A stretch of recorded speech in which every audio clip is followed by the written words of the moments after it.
मेरे को डराया धमकाया, सब कुछ किए, मारे भी। इसलिए मैं डर में आके 5,000 रुपये उनको ऑनलाइन दे दिया। एक दोस्त है वो बाहर रहता है, उसने 1,500 रुपये ऑनलाइन वहाँ से मारा।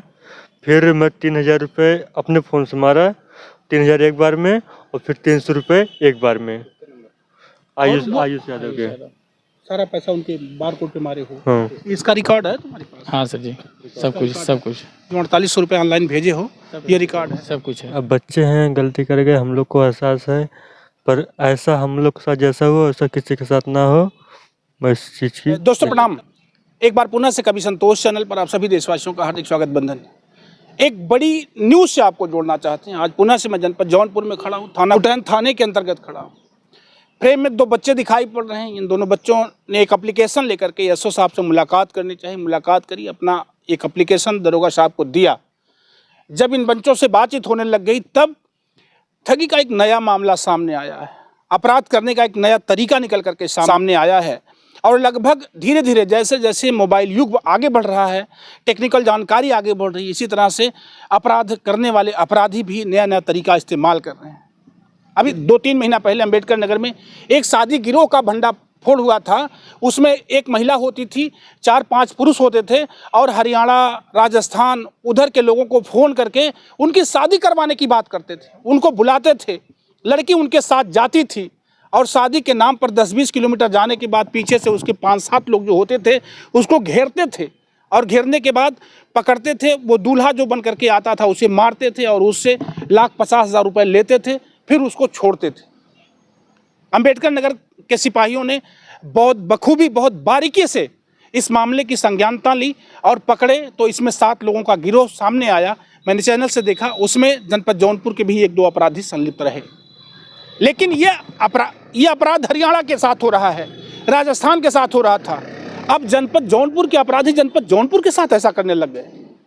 खुद जिले के अपराधी बच्चों को ही टारगेट करते हैं। ये पढ़ने वाले बच्चे हैं, इनको पहले एक नंबर दिया जाता है, किसी तरह से एक नंबर आता है, हाय बाय व्हाट्सएप होता है। इसके बाद इन बच्चों से एक महिला बात करती है। पढ़ने लिखने वाले बच्चे कब नहीं भाग जाएंगे। कोई बीए कर रहा है, एमए कर रहा है, पढ़ाई पढ़ रहा है, यही उम्र होती है लड़खड़ाने और संभलने की। जब कोई महिला किसी बच्चे को, किसी नवयुवक को अगर प्रोत्साहित करती है, कोई नया नया ऑप्शन देती है, गंदी बातें करती है, तो जाहिर सी बात है कि बच्चा भटकेगा। थोड़ा सा भटका हुआ ये बच्चे लड़खड़ाए और उस महिला के आगोश में फंस गए, बातों के चंगुल में फंस गए। उसने बुला लिया कि आओ मिलने आते हैं। ये बच्चे मिल जाते हैं। मिलने के बाद महिला इनके साथ हो जाती है और वही काम, ठीक वही काम कि उसके साथ 5 लोग सेट हैं, 7 लोग सेट हैं। और सेट लोगों ने क्या किया कि जैसे महिला इनसे मिलती है, 2-4 कदम इनके साथ चलती है, तैसे उस सेट लोग क्या करते हैं, बच्चों के साथ क्या किए हैं, वो सारी बातें बताने के लिए इन दोनों बच्चों को फ्रेम में मैंने रखा है। और आपको खास तौर से आगाह करने के लिए मैंने रखा है इन बच्चों को कि ऐसे पढ़ने वाले नौजवान साथी, युवा साथी या परिवारिक जन लोग अगर मेरी वीडियो को देख पा रहे हैं तो आप सतर्क हो जाइए। किसी भी अननोन नंबर पर किसी महिला से बात करते समय 1000 बार सोचिएगा कि हम किससे बात करने जा रहे हैं। वो अपना तकलीफ कहते कहते हो सकता है आपको अपनी बातों के आगोश पे फंसा करके आपके साथ गलत व्यवहार भी कर सकती है, आपको थाने पहुंचा सकती है, आपको जेल करवा सकती है, आपकी जेब खाली कर सकती है, आपकी इज्जत और आपकी मर्यादा का मिनटों सेकंडों में चटनी बना सकती है। बहरहाल इनका नाम नहीं बताना है, इन बच्चों के मार्क्स नहीं हटाने हैं, इसलिए कि इनका कैरियर अपना कैरियर है। इनके पास थाना खुटहन में एक दिया हुआ FIR है, उसी FIR के आधार पर हम बात करते हैं। इन बच्चों ने जो एप्लीकेशन दिया है उस एप्लीकेशन के आधार पर बात करते हैं। कितनी उम्र है आपकी? 20 साल। 20 साल। पढ़ते हो? हाँ। अच्छा, आपकी कितनी उम्र है? 21 साल। पढ़ते हो? अच्छा, क्या हुआ था आपके साथ? सर 9 नंबर से कॉल आया, उससे बात हुई। उस दिन में उसने उसी दिन रात को हमको मिलने के लिए बुलाया। हम लोग गए मिलने, मिल के मतलब उसको गाड़ी पे बैठा के 500-700 मीटर गए। उतने दूर पे 2-3 जन आए, एक जन सामने से, 2 जन पीछे से। हम लोग को मारे पीटे, जो पैसा पानी भी थे जेब में था वो भी छीन लिए, और कुछ पैसे ऑनलाइन भी लिए कि और ऑनलाइन कितना लिए हैं? ऑनलाइन 4800 रुपये। 4800 रुपये ऑनलाइन लिए हैं। ये ऑनलाइन पैसा या पैसा जेब में ले रहे थे या जेब का पैसा निकाल लिए, ऑनलाइन पैसा लिए, तो क्यों ये पैसा ले रहे थे, क्या कह रहे थे? कि ये बोल रहे थे कि अगर पैसा नहीं दोगे, पहले तो पिस्टल पकड़ा के हाथ में फ़ोटो खींचे अच्छा। कि बोले कि पैसा नहीं दोगे तुम्हारा फ़ोटो थाने पे ले जाके वायरल कर देंगे, तुमको केस में फंसा देंगे, ऐसा वैसा मेरे को डराया धमकाया, सब कुछ किए, मारे भी। इसलिए मैं डर में आके 5,000 रुपये उनको ऑनलाइन दे दिया और बाकी जो जेब में कैश था छीन लिए वो लोग ज़बरदस्ती। पिस्टल हाथ में दिए, इसके बाद वीडियो बनाते हैं। देखना, एक महिला बुलाती है, दोनों बच्चे जाते हैं, महिला बाइक पर बैठती है, 20 कदम चलती है, 5 लोग पीछे आ जाते हैं। इसके बाद मारना शुरू होता है, बच्चों को पीटा जाता है, मारा जाता है, हाथों में पिस्टल दे दिए जाते हैं। एक वीडियो बनाई जाती है 20 सेकंड 30 सेकंड की, 2-3 फोटो खींचे जाते हैं और कहा जाता है कि अपराधी बना दूंगा, वायरल कर दूंगा, लोगों तक पहुंचा दूंगा। फिर धमकाया जाता है और पैसा लिया जाता है। 4800 रुपये ऑनलाइन पेमेंट हुआ है। इसके बाद ऑनलाइन पेमेंट के बाद जो नकदी था जेब में, मोबाइल भी तुम्हारी ले लिए? मोबाइल है तुम्हारे पास? मोबाइल है। अच्छा, मोबाइल नहीं लिए थे? नहीं। सिर्फ 4800 रुपया ऑनलाइन कैश लेते हैं और नगद जो पैसा था वो पैसा लेते हैं, मारते हैं। मारने वाले लोगों में जो 4-5 लोग मार रहे थे, क्या मुंह को बांधे हुए थे या खोले? नहीं, खुले थे। सभी लोगों ने मुंह खोला था? खोल के थे। कितने लोगों की संख्या थी जो मार रहे थे लोग? 4 लोगों की। 4 लोग थे। उसमें से क्या किसी को पहचानते भी हो? 2 जन को बराबर पहचानते हैं। एक जन का नाम अजय यादव है और एक जन का आयुष यादव।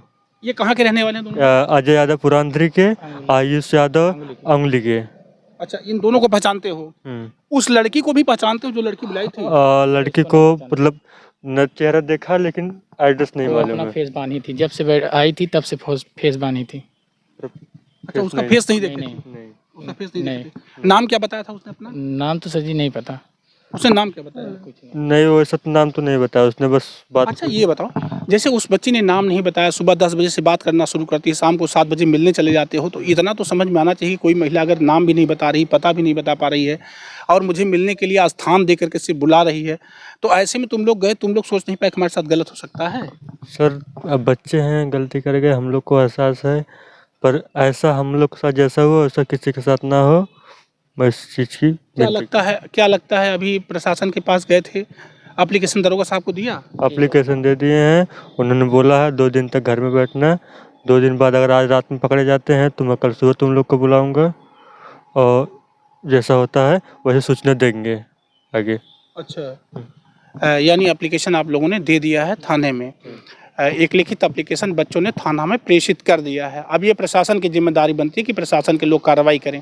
2 नाम बच्चे बता पा रहे हैं, बाकी 3 यानी 1 महिला और 2 पुरुष का नाम नहीं बता पा रहे हैं। बहरहाल उन दोनों नामों का या सिर्फ एक नंबर, जिस नंबर से कॉल आया था वो नंबर याद है तुम्हें? जिस नंबर से उसने कॉल किया याद नहीं, फ़ोन में है। अच्छा, फ़ोन में वो नंबर है। तो आपके नंबर पे कॉल किया था? आपके नंबर पे? इनके नंबर। अच्छा, आपके नंबर पे पहले कॉल किया, फिर आप बातचीत होने लग गई। सुबह 10 बजे बात होती है और शाम को आप उसके पास पहुंच जाते हैं आप लोग। क्या कह करके उसने बुलाया था? सर यही बुलाया था कि आप चले आइए और लेके चलिए। हम सब कुछ समझ नहीं पाए, चल दिए सर जी। तो फिर बैठा के बनाएंगे इसलिए उसने बुलाया, ऐसे बुलाया सर जी। फिर गए हम सब, वो गाड़ी पे बैठी और पीछे से अपना सेट की थी कि तुम लोग ऐसे ऐसे करना। हम गाड़ी 500 मीटर आगे गई तो पीछे से एक गाड़ी आई और सामने से 2 गाड़ी आई। सामने से मारने के बाद लेके गए तो वहाँ पे फिर डंडे से मारना चाहते थे सर जी। फिर बोले कि नहीं मारेंगे तो इतना मतलब इतना हमारा डिमांड है, इतना पैसा दे दो, फ़ोटो वीडियो नहीं वायरल करेंगे। कितना कुल पैसा मांग रहे सर जी? पैसा मांग रहे थे तो 18,000 रुपये। 18,000। और कितना दिए मौके पर? सर जी दिए 4800 रुपये दिए। 4800 ठीक। ऑनलाइन पेमेंट 4800 तुम अपनी मोबाइल से किए थे या तुम अपनी मोबाइल से किए? नहीं सर जी, हम करवाए थे। एक दोस्त है वो बाहर रहता है, उसने 1500 रुपये ऑनलाइन वहाँ से मारा, फिर मैं 3000 रुपये अपने फ़ोन से मारा, 3000 एक बार में और फिर 300 रुपये एक बार में। आयुष यादव के सारा पैसा उनके बारकोड पे मारे हो? हाँ। इसका रिकॉर्ड है तुम्हारे पास? हाँ सर जी, सब कुछ जो 4800 रुपये ऑनलाइन भेजे हो, ये रिकॉर्ड है? सब कुछ है। और हाथों में ये असला किसने पकड़ाया था? सर जी ये अजय यादव। अच्छा, कभी इसके पहले भी असला देखे थे तुम लोग? नहीं सर जी, कट्टा बंदूक नहीं। देखे थे? ये बच्चे हैं और एक तरह से समझिए, मैं तो कहूँगा कि एक बुरी तरह के ठगी का शिकार बनने जा रहे थे, जिससे इनका चरित्र, इनका भविष्य सब कुछ दांव पे लग जाता। आज भी ये पढ़ने वाले बच्चे हैं, मेरी समझ से कानूनी दांव पेच में अगर फंसते हैं तो पढ़ाई का भी नुकसान होगा, कैरियर भी नुकसान में जा रहा है। ऐसे और ख़ास तौर से बच्चों की भी थोड़ी सी नादानी गलती है, ये कह रहा है कि मुझसे गलती हो गई है। और आप सभी वीडियो देखने वाले लोगों को यही बताना भी चाहते हैं कि अगर घर के बच्चे जवानी की दहलीज पर चढ़ना शुरू हो गए हैं तो निगाहें उन पर रखो, और सफाई से अगर आप नहीं देख पाते हो तो आने वाले कल में बच्चे इसी तरह से ठगी के शिकार होंगे, चरित्र पर दोष लगेगा और आंखों में आंसू लेकर के थाने का चक्कर लगाएंगे। बहरहाल इस ठगी गिरोह के साथ कैसा व्यवहार होना चाहिए, क्या कुछ करना चाहिए, अगर इस तरह से एक महिला 4 पुरुष मिल करके अगर ये ठगी का पूरा आलम जनपद जौनपुर में, अम्बेडकर नगर में, प्रतापगढ़ में, इलाहाबाद में अगर खड़ा करते हैं तो परिणाम क्या होने वाला है, भविष्य कहाँ जा रहा है। बहुत कुछ दुखद है, बहुत कुछ सोचनीय है, ये चिंता का विषय है। बहरहाल प्रशासन पर मुझे भरोसा है। ये वीडियो मैं सिर्फ इसलिए बना रहा हूँ कि आने वाले कल में जो पीढ़ियाँ इस वीडियो को देखें वो नसीहत लें कि इस तरह से भी आपके करियर और चरित्र पर दाग लगा करके आपको अपराधी बनाया जा सकता है। और ऐसे अपराधियों के प्रति क्या कुछ होना चाहिए। वीडियो बनाने का मकसद मात्र इतना सा है, किसी की भावनाओं को आहत करना, किसी के खिलाफ अफवाह फैलाना या गलत तरीके से किसी को फंसाना नहीं, अपितु प्रशासन से निवेदन करना कि इस पूरे मामले की संज्ञानता से, गहराई से जांच करी जाए और सही निर्णय निष्कर्ष निकाल करके जनता के सामने और पब्लिक प्लेस पर रखा जाए कि हाँ इस मामले में क्या कुछ हुआ है। आप लोगों से विदा लेते हैं हम आपके संतोष, हमारे साथ cameraman Vishal Dubey. Thank you.